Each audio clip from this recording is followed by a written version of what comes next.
So next up, we're going to have Martina come up and join us. Martina's lived most of her life in Spokane Valley. She studied theatre and English Lit at U of Vic, and now dabbles in writing, performing, teaching, gardening, and parenting to beautiful Esther. She also has graciously agreed to be the director for our Baltic Gems theatre group, like I said earlier, and we're very grateful for her coming out to share her story.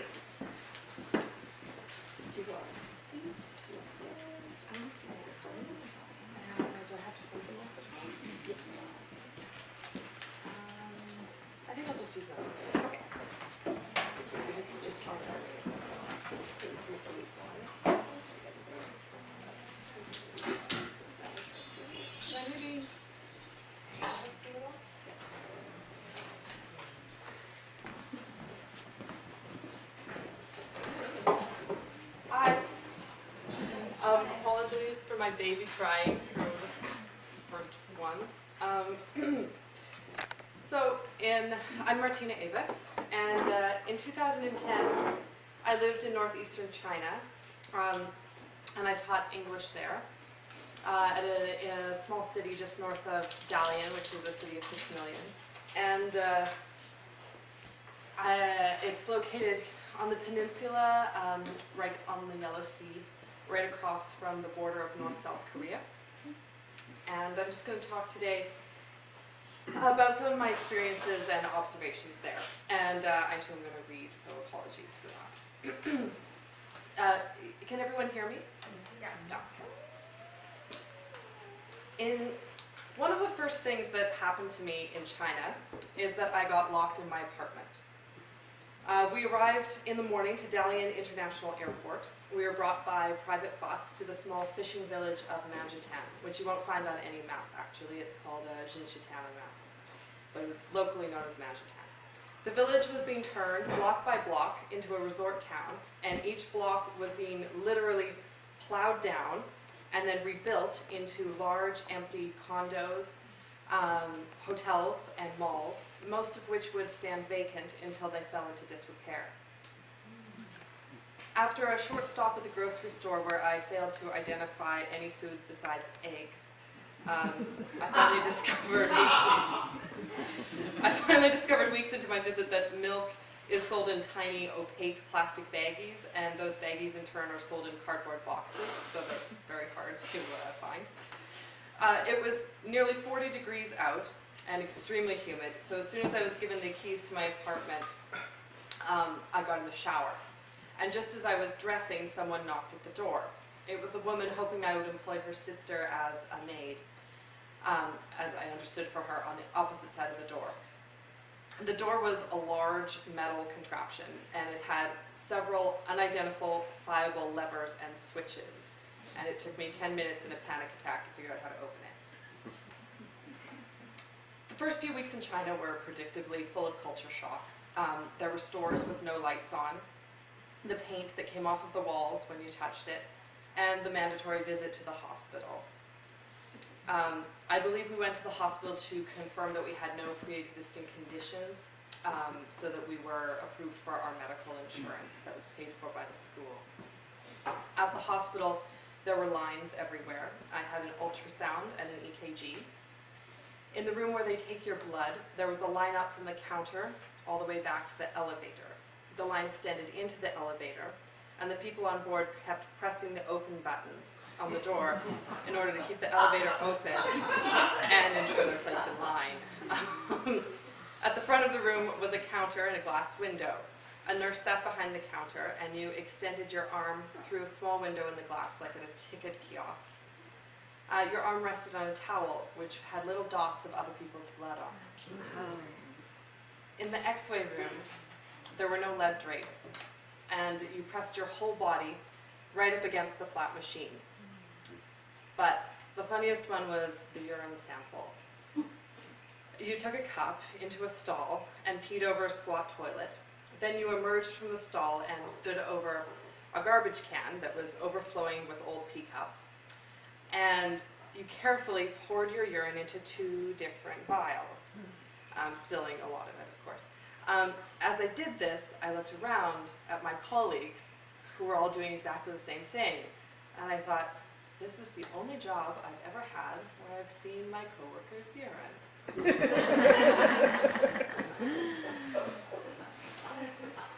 In general, China was fascinating and strange.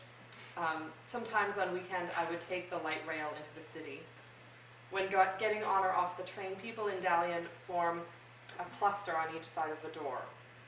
One cluster on the inside of the train, and one just like it on the outside. Two walls of bodies. They face each other. They stare at each other through the doors, waiting for them to open. Then the doors open, and everyone attempts to move forward. Everyone pushes the person in front of them. This is a custom utterly unreconcilable to ours. And many of the other Canadian teachers deemed it idiotic and sometimes barbaric. But I think that that misses the point, that it is basically fun. It is fun to stand facing a wall of people amid your own wall and to know that, against all odds, they will end up inside the train and you will end up outside of it. And you will accomplish this feat by walking into each other. The school was about 2 blocks from the Yellow Sea. I once attempted to walk out on the beach at low tide, not the main part of the beach, where there was a cement wall and trucked in sand, but the real part with rocks and barnacles and tidal pools. Immediately a man materialized and I discerned that he was yelling at me.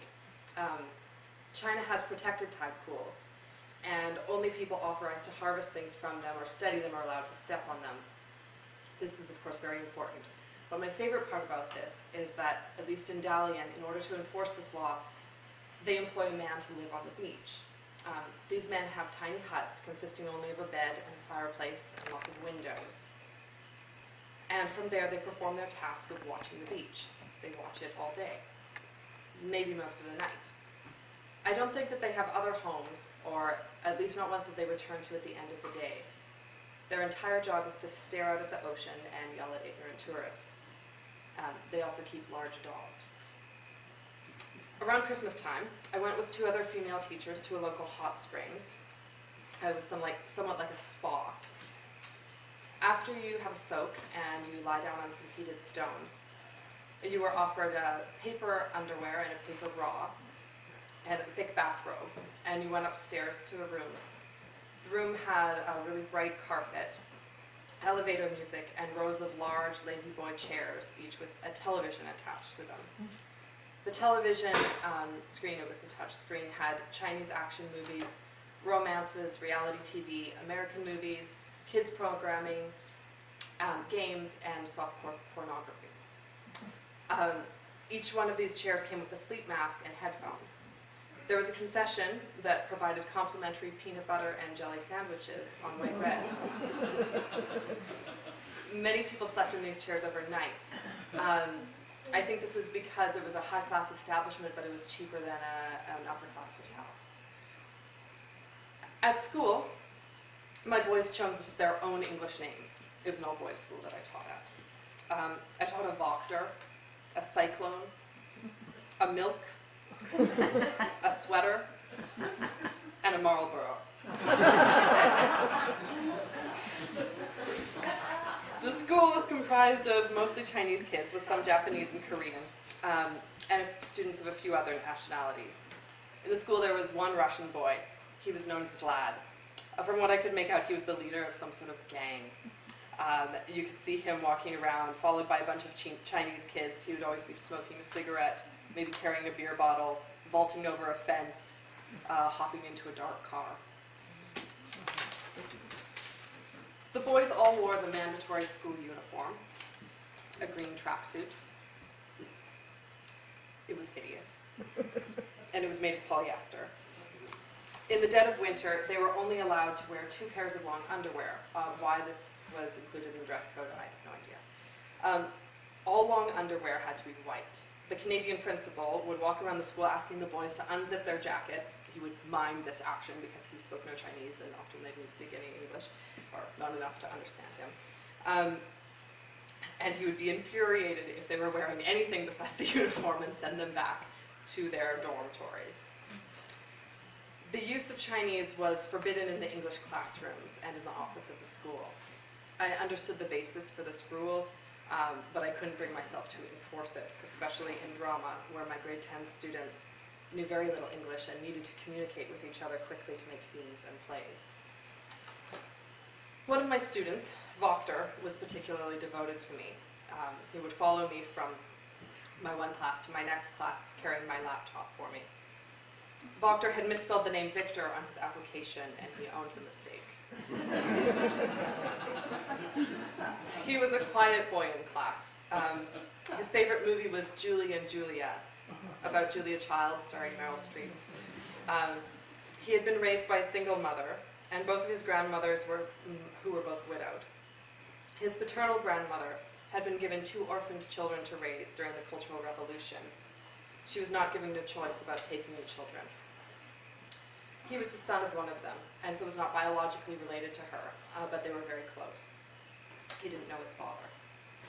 Victor disdained many of his classmates, and he had an absolute devotion for the American television sitcom Friends. I taught him in both acting 11 and English 11. One day when he was following me to my classroom carrying my laptop, as we were hurrying through the halls, he said, "Ms. Avis, can you tell me what a Twankie is?" And I said, "A what?" And he said, "Maybe I have the wrong word. A Twankie? I'm not sure." And I said, "Well, where did you hear this word, Victor?" And he said, "It was on a show. I think you know. Friends?" "What episode?" I said, because as a young teenager, I also had an absolute devotion to the American television show Friends. "It is the one where Monica is dating an older man. His name is Richard." "Ah," I said, "a Twinkie. They call Monica a Twinkie." "Yes," he said, "what is a Twinkie?" "Well, Victor," I said, "it's a kind of dessert. It comes in a package. It's not very good."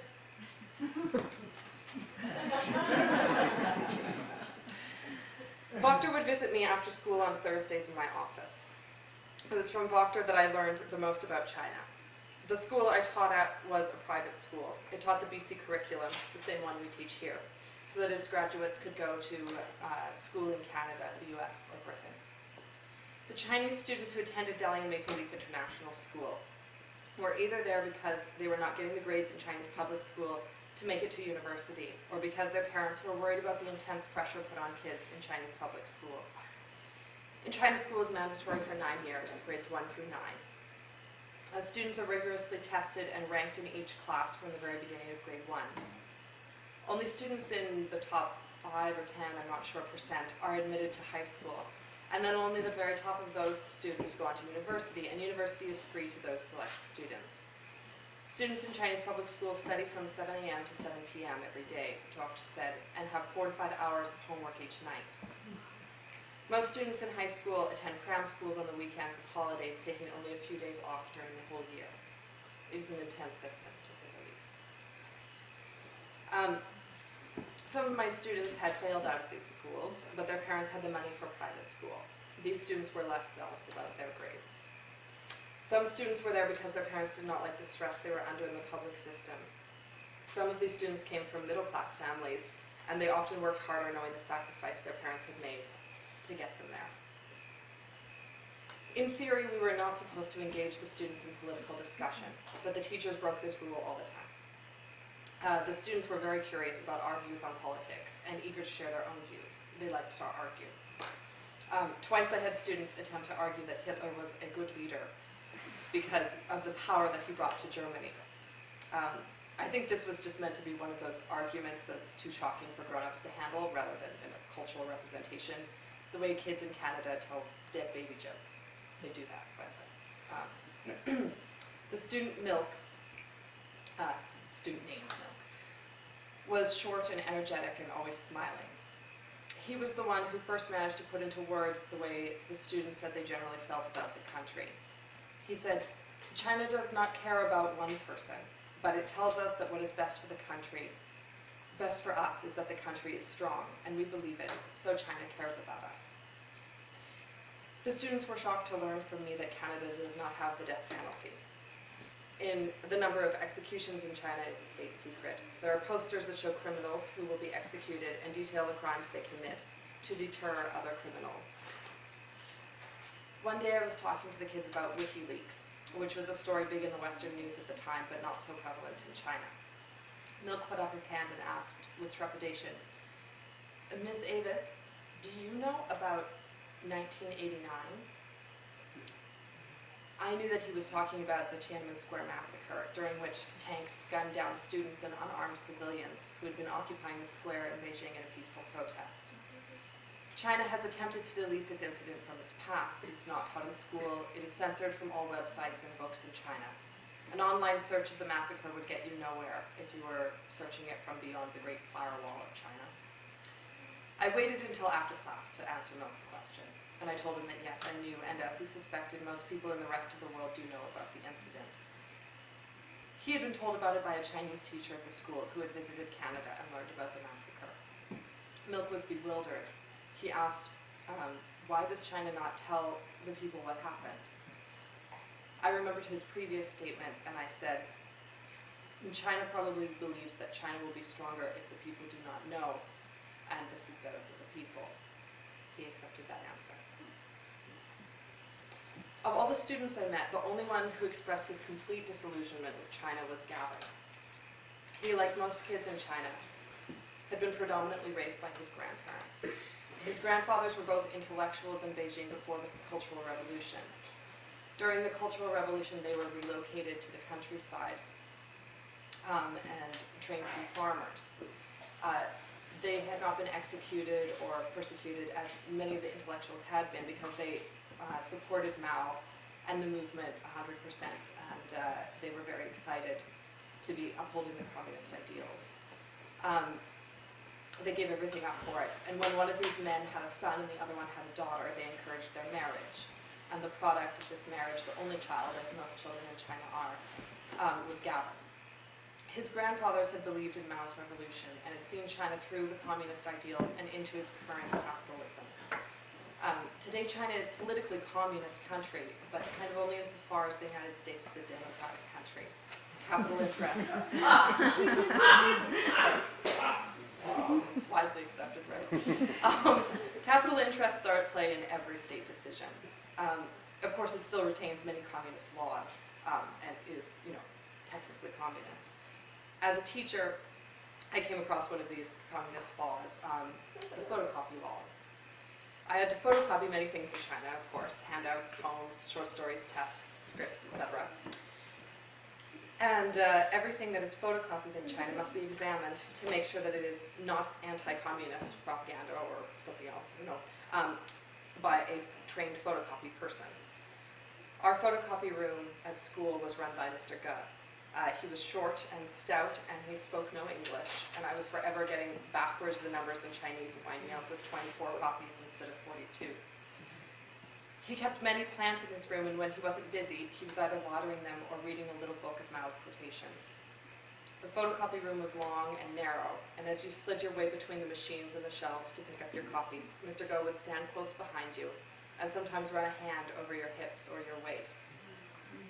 I never rebuked his advances because they weren't really identifiably sexual, and I didn't want to annoy or embarrass him and wind up never getting my copies on time. China encourages patriotism, and this patriotism sort of extends to a loyalty to the company that you work for.